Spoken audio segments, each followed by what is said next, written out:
Thank Welcome. you. Thank you, Chairman Brown and Ranking Member Scott. And I just appreciate y'all having this hearing and allowing me to introduce, which I think is not a little bit out of the ordinary. And I want to appreciate your staff.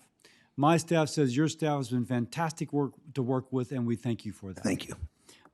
Today I have the privilege of introducing Greater New Orleans, or as we call GON Inc., President and CEO Michael Heck. Michael moved to New Orleans after Hurricane Katrina with the goal of helping the city rebuild.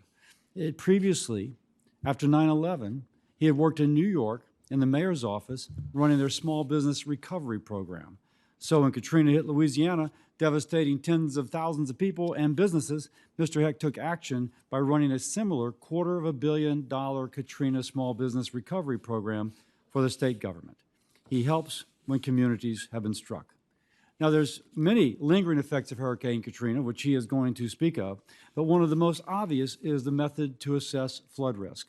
And if I may add, NFIP's new risk assessment policy called Risk Rating 2.0 has made flood insurance simply impossible to afford, in some cases policies rising over 1,000%.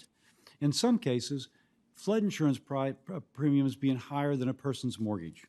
At this point, we know that we're in an actuarial death spiral, where people will be dropping insurance because they can no longer afford, therefore a smaller number of people for whom to put on the risk, therefore more expensive premiums, and therefore more people drop.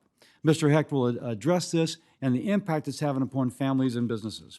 And then lastly, I thank you for having this hearing because of the solution that Senator Menendez and I and others have proposed, which we would love your input, which we think could address this. So I look forward to hearing this testimony and the testimony of others.